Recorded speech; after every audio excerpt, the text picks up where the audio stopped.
As you've been hearing, shots have been heard in the Egyptian capital, Cairo, as thousands of supporters of Mohamed Morsi marched towards a military base where they believed the deposed president is being held. This hour, we'll speak to guests across Cairo and other parts of Egypt and also in London. And if you'd like to take part in the discussion, you can get in touch in all the usual ways: phone, Facebook, and also on Twitter using the hashtag WHYS.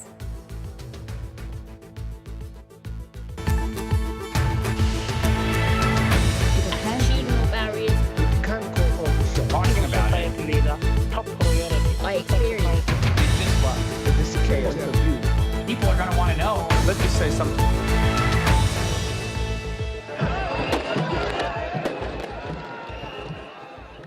It's been another significant day for Egypt. Thousands have taken to the streets to protest. You're seeing some pictures there from a few days ago when there were scenes of jubilation at the ouster of President Mohamed Morsi by the military. But now the scene has changed. You've heard about shots being fired in Cairo, and now you can see some live pictures that are taking place outside the presidential palace in Cairo. We're trying to confirm those reports of 3 dead. Apparently, the Egyptian army fired on the military, military fired on pro-Morsi supporters, but the Egyptian military has denied that. So we'll try and get some confirmation on those reports during this hour. Well, now let's meet some of our guests that are with us right now. We have Marwa Farid in Cairo. We also have Professor Mohamed Masri at the American University in Cairo, and Fatima Said, who's an Egyptian student in London. You're all very welcome to the programme.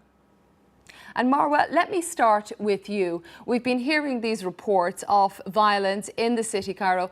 Is this what you expected after the ouster of President Morsi? Honestly, yes, because before he got ousted, his people or his group were threatening that if he's ousted, there will be violence and there will be bloodshed. So honestly, I'm not surprised. Professor, is that also your reaction to what you're hearing today? Well, that's a really interesting response because, consistently we're told by people that the Muslim Brotherhood and the pro-Morsi supporters are violent. But if you look back at the data and the events of the past year, overwhelmingly the Muslim Brotherhood has been the victim of violence. 33 of their offices were burned to the ground and destroyed. Many of their members, many more Islamists were killed over the last year than people on the other side. And just today, she's lamenting the fact that there was violence, completely ignoring the fact that the people that are dying are the pro-Morsi people, not people in the military. I just saw a video of the violence in front of the Presidential Guard, and they were firing on people unprovoked. So that's a very interesting response from your other guest. And Fatima, what would you respond? I'm sorry, do you mean me? My name is Zainab. Zainab, excuse me, Zainab. What would you respond to what's happened over the past couple of hours that we've been hearing from Cairo? Well, it's a difficult situation because, as Marwa said, maybe it was a peaceful demonstration, I don't know, but they were heading to a military establishment. And as the professor said, people have fallen from both sides, but we need to keep one thing in mind, that the pro-Morsi group have been threatening violence, and they've been threatening to kill, maim, and do all sorts of horrific things, and they were the ones who were always, even before the 30th of June, they were the ones who were always, photographed or videoed with staffs and daggers and swords. So, they were the ones who started this concept of bringing in violence. So now, if they have been, now that President Morsi has been ousted, I understand that they're very frustrated. I understand that they think that the Islamic dream or rule has come to ruins, but I don't see how the violence that is on the street can bring their campaign back. Well, let's take a comment that has come in from one of our listeners. Victor J. Willey from the World Economic Forum. He says the Muslim Brotherhood's romance with power is over. I expect more firefights over the coming days. That's from the World Economic Forum. Well, Victor's comment, though, many people are saying that over the past few hours, and some people were predicting it even in the past days. Marwa, is this something you're concerned about? Well, of course I am concerned about it, because when President Morsi was ousted, we wanted a national reconciliation where the Muslim Brotherhood and the Freedom and Justice Party, as well as other Islamists, are part of the upcoming transitional phase and in the coming political process. But with this violence, it's becoming very difficult now. If this is the way that they want to affect change, if this is the way that they want to gain power again, it will be very difficult to reintegrate them into the mainstream. And again, yes, I mean, to an extent, I expected such violence, and I am very concerned, because recently I've been watching all these videos online and in the media where the pro-Morsi supporters are promising of establishing terrorist groups and bombing churches and killing people who are just let's return to the past 48 hours. President Morsi was democratically elected. There is a debate over whether it was a military coup. Why could you not wait for the democratic process and for elections to take place? Okay, I totally agree he was democratically elected, and all of us accepted this fact. But again, let's go through the events that led to the situation where we are in. In November 2012, he decided to grab power by issuing this constitutional declaration, giving himself all the powers that he wanted. We expected from him security, better economy, and more jobs. None of that happened. We expected of him to be more inclusive and protecting human rights and minorities. Nothing of that happened. On the contrary, minorities are being attacked, and in his own presence, he heard hate speech against Shia. 2 days later, 4 of the Shia were killed, and not only killed, they were also lynched. Well, Marwa, you brought up some points there, so let's take those points, and I want to bring in Fatima in London. Fatima, you're very welcome to the programme. You've heard some of the points that Marwa is making. What would you respond? I think, first of all, I just want to say that what's happened in Egypt is a complete disaster not only for Egypt, but for the democratic process, which will have repercussions for years to come. As for the points that Marwa was making about Morsi not trying to be inclusive, can I just bring in some statistics here? 35% of cabinet members were only from the Muslim Brotherhood, and 37 out of the 100 people who drafted the constitution were Muslim Brotherhood. And those numbers would have been significantly reduced if the opposition had agreed to dialogue. Indeed, Hamdin Sabbahi, one of the leaders in the main opposition bloc, the National Salvation Front, acknowledged that last summer President Morsi offered him the position of vice president and he refused. As for the claims about attacks against minorities, can I just make this point clear that this is not government policy. Indeed, these actions have been condemned by Muslims and the government themselves. And to speak about violence being perpetuated by the Muslim Brotherhood, this is a media narrative now propagated by the military and sadly even foreign media about these big angry Islamist guys coming to beat up. There are a couple of points you've brought up there, Fatima, so let's get a response from Marwa. Okay, if we're going to talk about numbers, when the Constituent Assembly was formed, almost 75% were Islamists. And then during the discussions and the process of drafting the Constitution, it was very clear that all other opinions that are non-Islamists will not be taken into consideration, and that's what led to the non-Islamists to withdraw from the Constituent Assembly.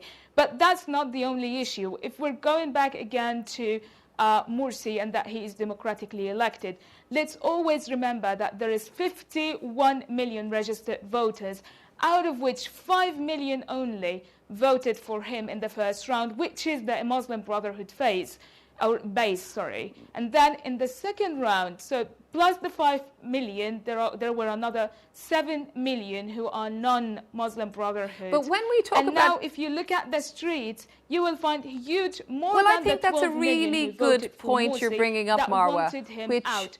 what leads Some me to another some part of whom- it. Sorry, Marwa, to interrupt you, but I just want to stop about the numbers on the street for a moment. Because we're asking, is this a democratic process that has happened over the past couple of days? Is this something good or something bad for Egypt's future when it comes to democracy? But do you want the future of your country being decided by the numbers on the street as opposed by the numbers that go to the ballot box? Well, of course I wouldn't want, whenever we want to change a regime, we take to the streets and change it. On the contrary, I would respect the ballot box results. So why But not this time? Well, because the past year, it was a year of pains, with no human rights protected, no minorities protected, a constitution that would lay the foundation for a theocratic state. There were no inclusion whatsoever of other political forces, and we've seen a president who is taking decisions and then come out and say, my decisions are right. And also, he will not be willing to compromise even in his last days. And clearly he said, I am the legitimacy, and it's either me or the dark tunnel, it's either me or the chaos. So it's reproduction of the past regime. Well, Marwa, some people will disagree with you and we're going to hear from them. I want to thank all of you that are getting in touch. Let's take a look at this comment that came in from Yamin in Cairo on Twitter. You can always use the hashtag WHYS if you want to get in touch with us that way. Looks like part of the future roadmap is driving the Muslim Brotherhood underground, and that's not good for us. Now, this is part of the issue that people have been talking about. What will happen to the future of the Muslim Brotherhood after the week that it's had? Fatima, you've heard some of the points that Marwa has made. Also this comment about the Muslim Brotherhood being driven underground. What do you think? Firstly, I'd like to comment on what Marwa was saying about human rights and progress under Morsi. I do not deny that Morsi made mistakes. He did make mistakes, and I don't think he was the perfect president at all. I do admit to that. But we have to consider the outside context. Morsi inherited 30 plus years of corruption from the Mubarak era. You had economic failings, you had political failings, you had foreign policy failings. All these failings, we can't ignore them all of a sudden and say that Morsi ruined the country in 1 year. No, the country was already ruined, and I'm afraid the revolution took 18 days. It took us 18 days to get the downfall of Mubarak, and I'm afraid people thought it would take just as long for the process or the situation in Egypt to improve. And I understand what you're saying, Fatima, and the amount of time. So why don't we chat about that a little bit more in just a moment. We have lots more to talk about. We're talking about the past 48 hours, very dramatic in Egypt. Lots of guests and lots of you getting in touch. So do stay with us. Back in a moment. No, I am talking about it. Jen, but let me say something. Welcome back to World Have Your Say. Thanks so much for all of you that are getting in touch. Calls are coming in from Saudi Arabia, the Netherlands, Uganda, Zimbabwe and the United Arab Emirates. Very different opinions, let me tell you, from those countries on what has happened in Egypt over the past 48 hours. We're talking about the ouster of President Mohamed Morsi by the military. A divided country and divided opinion. If you want to get in touch, facebook.com/World Have Your Say, or Twitter, the hashtag is WHYS. Let's take a look at a couple of comments that have been on some of the newspapers today. Let's take a look. The first one, Al Watan newspaper. It says, the end, and then meaning the Egyptian Defense Minister, Abdel Fattah al-Sisi, refuses to give Morsi more time. Millions rally in squares.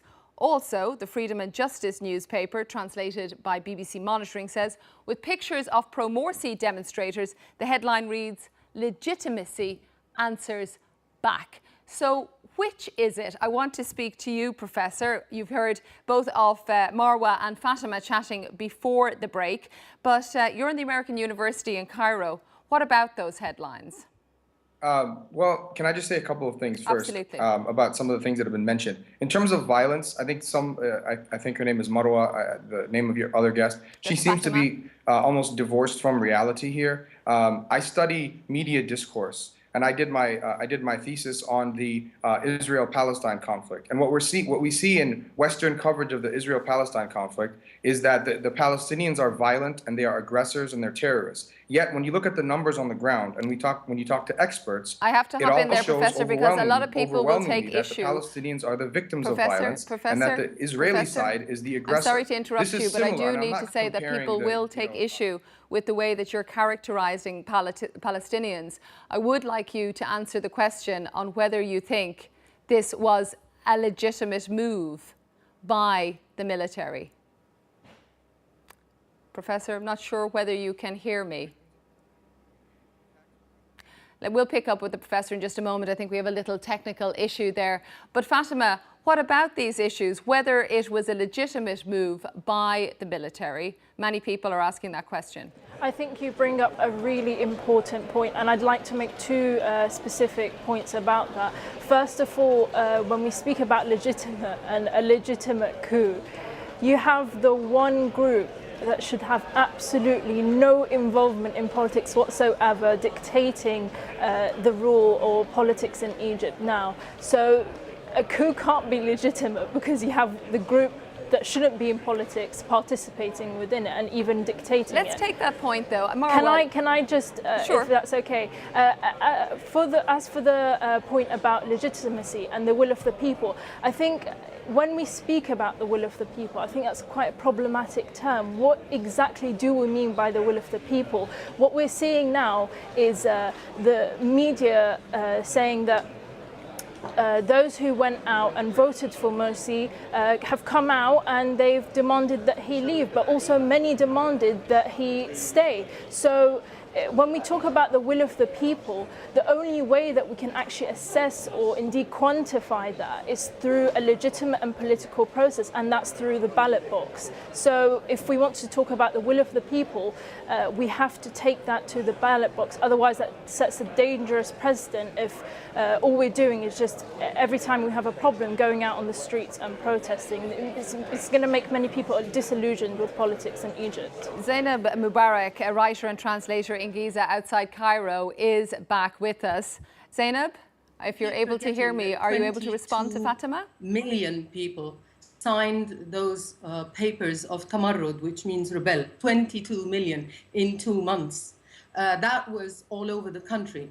And I want to point out that the ballots, the way the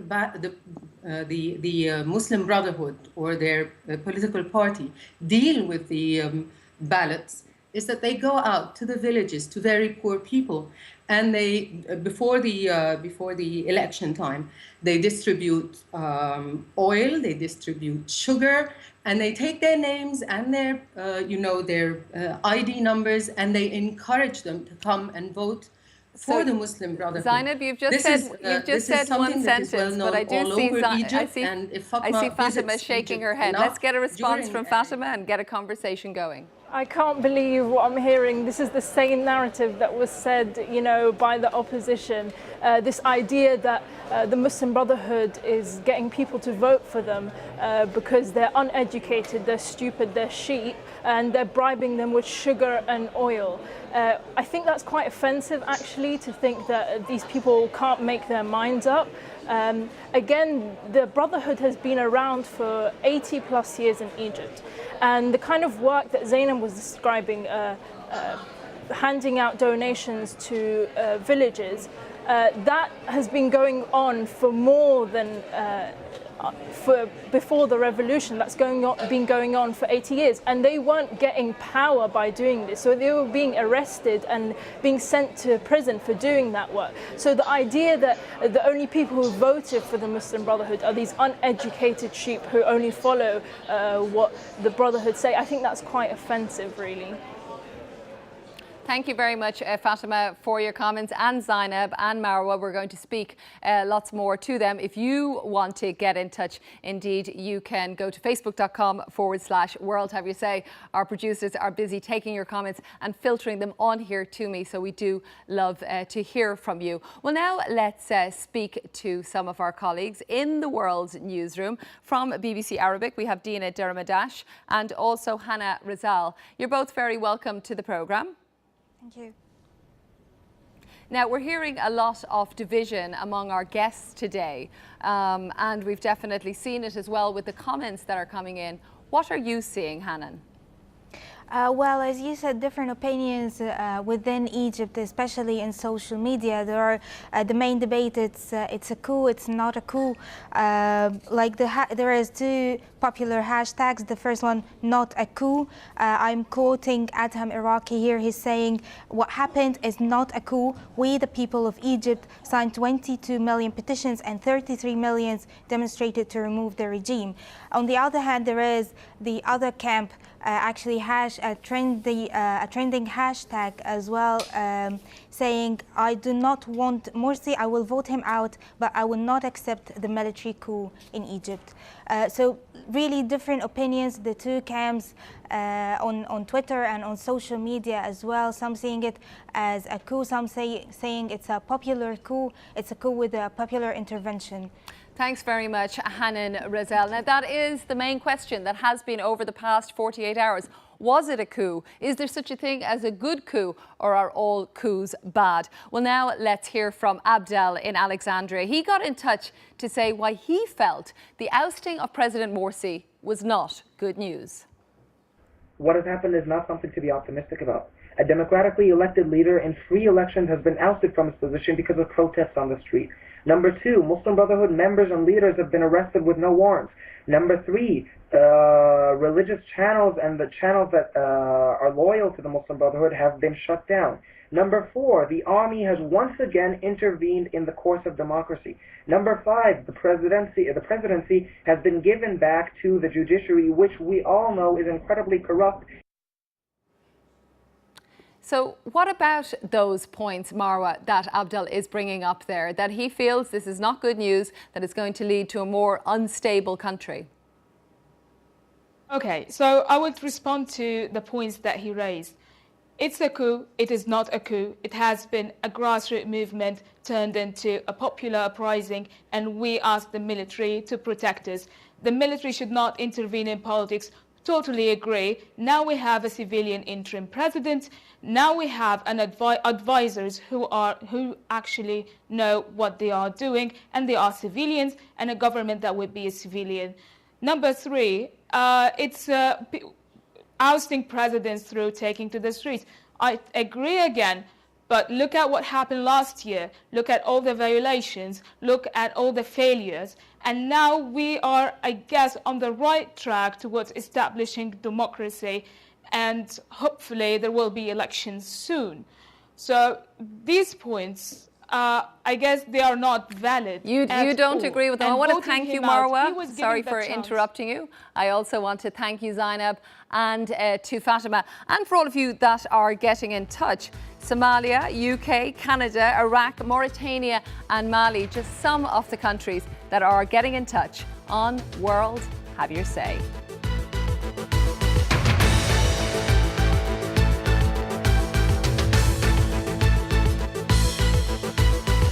Let me say something.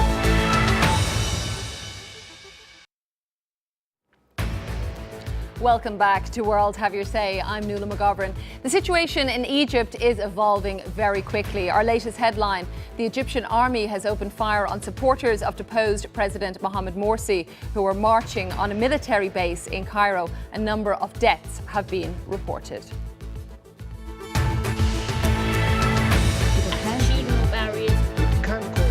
Talking about it. Top priority. I experienced. It's just what? This is chaos. People are going to want to know. Let me say something.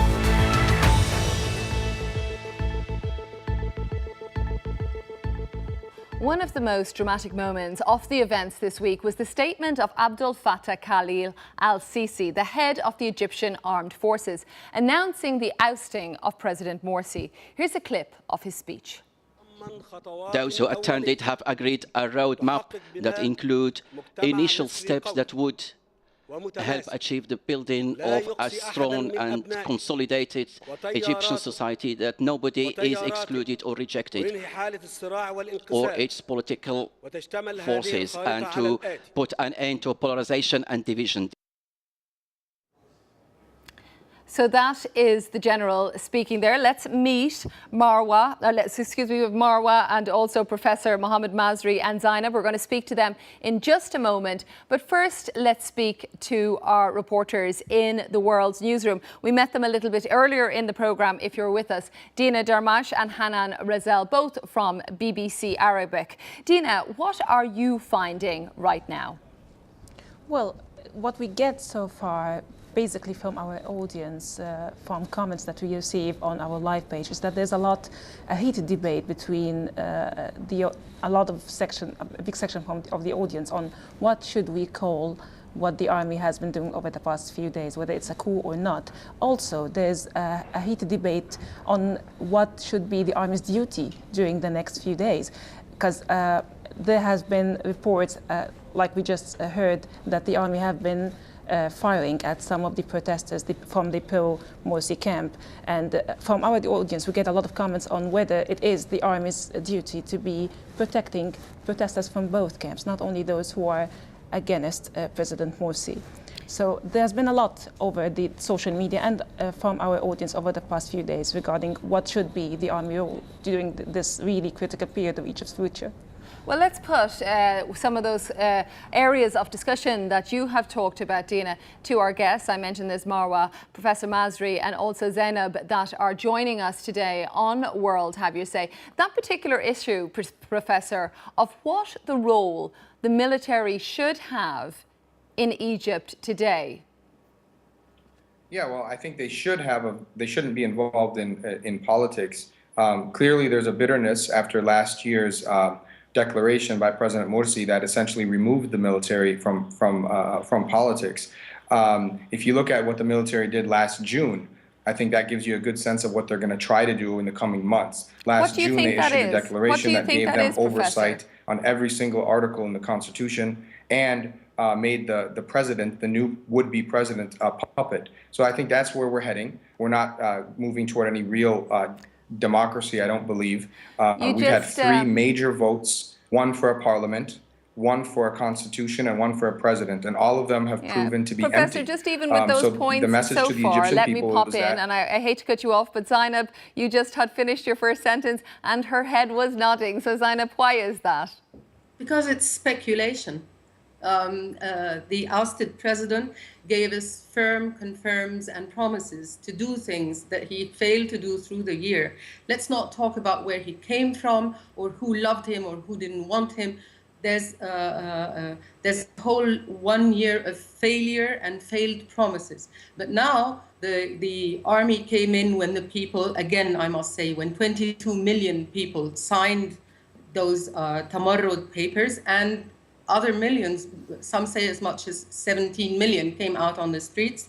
The army didn't promise anything. They had a roadmap and specific steps that they want to take, and they instantly brought in, why do we say a puppet, a would-be puppet president? He hasn't done anything yet.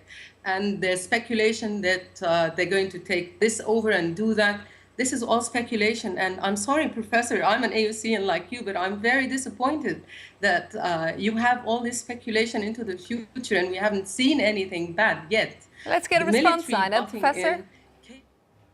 This is speculation that's based on solid evidence. I just quoted for you the June 2012 declaration. The military has taken over. They've already shut down 5 television networks, and they've created a complete, almost a near complete media blackout, and they've created a list of 600 members of the Muslim Brotherhood who are going to be arrested.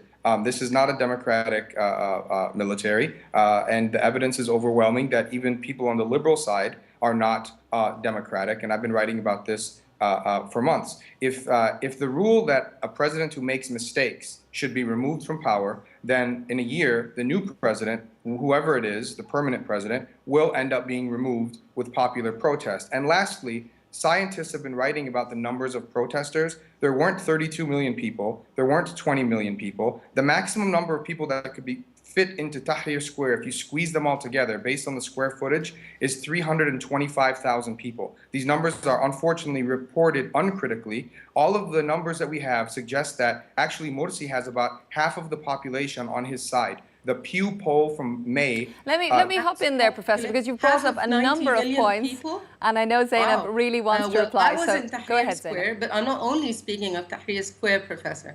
You must know that there's Tahrir Square, there's Alexandria, there's Mahalla, Marsa Matruh, and all the 27 governorates of Egypt.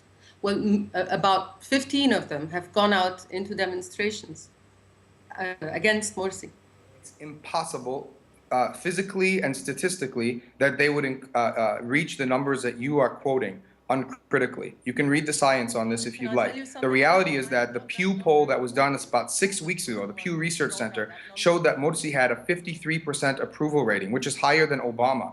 In the 6 months ago, when we had a vote on what was Professor, I'll called hop in there, and I know there has been many other polls that say the popularity went down in the past few months, but it is difficult to verify. And I do take your point that the numbers on the street, very difficult to verify, and you, of course, get higher figures depending on who is supporting who. But I want to thank both of you for those points. Let's return to our our world's newsroom, and we have Hanan and Dina with us. And can you tell us a little bit about what you're hearing? You've heard this passionate debate happening right here. Is it indicative of what you're reading and seeing? Well, definitely you can say so. That was what many Egyptians have been voicing over the past few days, that if things ended up with Egyptians from both camps taken to the streets to face each other, that would be definitely a recipe for a civil war. And that's why a lot of people were asking for political leaders to come to talk together, to talk and try to reach any sort of political agreement that would stop people from taking the issues or the things that they are trying to reach an agreement on to the streets, and there would be violence like the one that we just saw today. I mean, Dina, what are you hearing over the past couple of hours? We've heard that shots have been fired in Cairo because supporters of President Morsi were marching on basically a military barracks where they thought President Morsi might be held. There's no confirmation of exactly how many are dead. There's reports that there were 3, or who killed whom. So we're still trying to confirm that. But are people surprised that this violence has escalated today? Well, to tell you the truth, I don't think we can say that people are surprised, because when there were reports yesterday that the Muslim Brotherhood supporters, or supporters of President Morsi in general, are going to take to the streets, there were a lot of fears that if any group of attackers try to attack their gatherings, we will end up with the situation that we're having today, that we're going to have the other camp on the other side try to take to the street to affirm that what happened over the past few days, whatever we call it, whether a military coup or not, is what the people want. So, yeah, we can say that was definitely very much predicted. Thanks very much, Dina. Hanan, we'll hear more from you during the programme on World Have Your Say. Some more countries that are getting in touch: Cyprus, Zambia and Afghanistan. Thanks to all of you that have taken the time to get in touch. Well, let's take another video, this time from a woman on the north coast, west of Alexandria. Hi, this is Fatouha Niazi from Egypt. Even though I'm against the policies and decisions made by Morsi over the past year, the involvement of the army is very unsettling for me. I believe Morsi lost his legitimacy when protesters in front of the Tahrir were being killed during the writing of the constitution and during the airing of the secret meeting of the Ethiopian water crisis. On the other hand, the alternative, which is the army, isn't much better. When SCAF took over last year, there were incidents of torture, virginity tests, military courts against civilians, and recently we've seen the arbitrary arrests of the leaders of the Muslim Brotherhood, which is very controversial. So Fatima is that woman's name, and she feels very divided on what has happened over the past 48 hours. She brings up the military again. She brings up that over the past year that there was violence, virginity tests that we have talked about. Marwa, you have been a supporter of what has happened over the past 48 hours. What would you respond to Fatima? The thing is, yes, we do not want the military to rule, but in the same time, we cannot have a president who allied and pardoned terrorists and ex-jihadists and brought them back into life. And now we're having problems in Sinai again, and we have them even here in Cairo threatening to kill everyone that is opposing Morsi. So I believe that the step that was taken by the military, again, was the right step that is supported by the people in the streets. And right now, we have the military out of the picture, out of the political life, and we have all civilians running the show and running the country. And again, from my own perspective, I think it is really necessary to be more inclusive in everything that we do from now and in the future, and to have the Muslim Brotherhood back into the political process. But again, yes, we had virginity tests. Yes, we had lots and lots of problems in the past. But again, it was a necessary step for the military to step in, just to stop any possible bloodshed because of the polarization in the streets and the threat of violence by the different camps. Thanks very much, Marwa, for your point. If you do want to get in touch, facebook.com/World Have Your Say is a good place to start. Well, one of the key players is the military. There's no doubt about that. But there is another person, opposition leader Mohammed El Baradei. You may be familiar with his name. He told the BBC what he thinks that the army's role is in Egypt's future. It's not the army is taking over. You have now today an interim president who is the head of the Constitutional Court. Within the week, you will have a civilian government. And the army will not, and I expect that they will not show their face in any way in the political process. So it is not the army who took over. It's the army who acted on behalf of the people. Are you saying that? Well, so he went on to say as well that what has happened over the past 48 hours was just a hiccup. Fatima, what would you respond? The sheer hypocrisy of people like El Baradei is just astounding. Let's just remember, this was the very same guy who accused the Muslim Brotherhood of siding with the military, of actually having a deal with them. And here he is welcoming them with open arms. I really don't take what El Baradei says seriously. As for the idea that the military isn't involved in the political process to come, let's just make one point very, very clear. Just because it's a popular coup doesn't mean that it's not a coup. And this is a coup by all accounts, but it's a coup with a civilian face. So what the media or what the military would like to have us believe is that they've just stepped in to help. They've just sided with the people, when in actual fact, they've completely taken over the political process. And I'd like to point out as well that the interim president who was sworn in, never mind the fact that he was not chosen by anyone except the military, he was actually appointed by Mubarak. And some of the laws that he passed, he's a judge by the way, some of the laws that he passed, for example, he rejected the isolation law, which allowed people like Ahmed Shafiq, remnants from the old regime, Ahmed Shafiq and Amr Musa, to run in elections. So Fatima, let me stop you there, and we do get your points on how you feel about Mohammed El Baradei. He is the favourite to run the transitional government, some say, as I think you were alluding to there in a way as well. Well, let's look at some live pictures from Nasser City right now. This is happening right now. Pro-Morsi supporters in Egypt is what you're seeing on your screen. You are listening to World Have Your Say on BBC World News. We do hope you'll stay with us. We've lots more to talk about, some more of the debate about whether this was a coup that happened over the past 48 hours in Egypt. No, I absolutely talking about it. Let me say something. You are very welcome back to World Have You Say. We've been talking about Egypt all week, and take a look at some of the live pictures that are coming in right now from Egypt. It was called the Day of Rejection, or the Friday of Rejection, but what it turned into was pro-Morsi supporters taking to the streets to protest the ouster of President Morsi. So we've been talking to our guests all this hour, and you've been getting in touch too at facebook.com/World Have Your Say. We've had calls coming in from Malawi, Sierra Leone and Malaysia. Thank you very much for all of those. Well, we have some more guests that are joining us right now. Mohab Ayam is a student in Beni Suef in Egypt. You're very welcome to the programme, Mohab. We've been talking about whether it was a coup, whether there's such thing as a good or a bad coup. But let's talk a little bit now about the repercussions of what did happen. How do you think it will play out? We've seen what's happened today already with violent clashes. Yeah. Well, I'm actually expecting more violent clashes as more people are actually going into the street now defending what they call the legitimacy of Morsi. And actually, yeah, a lot of clashes with the army, because the army is like defending the vital places in the country.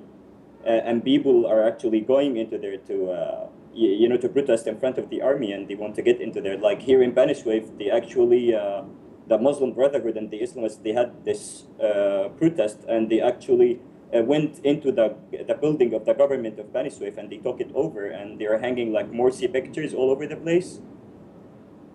So yeah, I'm actually expecting more clashes in the next like 48 hours or so. Did you want the ouster to happen? No, actually I didn't. And I'm going to put that to Marwa. You're expecting your country to become more unstable, some of the clashes that we've seen today to continue. Marwa, how would you convince Mohab that this is a good thing that happened over the past 48 hours in your country?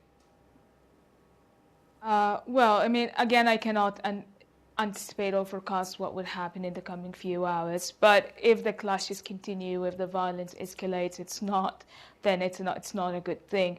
But again, Mohab, what happened in the past 48 hours is laying the foundation for a true democracy. And I know that we need transitional justice and we need national reconciliations where we bring all the political players together to sit on the same table in order to agree on the way forward. But again, it would be very difficult if they continue committing violence or attacking the military, be it in Cairo or in the other cities, because I know that there is not much of a coverage in Sinai specifically and in Upper Egypt or in Delta cities. Well, there were clashes so again, also we have to in wait the a little Sinai bit to Peninsula see. today. And I know, Marwa, you think that one side is committing the violence, other people would disagree with you. Fatima, just a quick last word from you. Is there a future for the Muslim Brotherhood in the Egyptian political process? Yes, I'd like to make 2 points about that. Firstly, we just have a minute, so I'll just get you to make 1 point. Thank you. So we're talking about the Muslim Brotherhood instigating violence. They're the ones being arrested and they're the ones being killed. And I think you spoke about violence against them in Cairo. I was up all last night speaking to protesters in the ground in Zaazit, the capital of the governor of Sharqiya, governor in Egypt. And women and children there were being chased by thugs. Fatima, I understand your point, and I don't want to cut you off, and I'm really sorry to do that. We will have you back, of course, on our radio programme. Fatima, Marwa, Mohab, I hope that your place where you are remains peaceful today. I want to thank all of them for taking part in World Have Your Say. You can continue this conversation at facebook.com/World Have Your Say.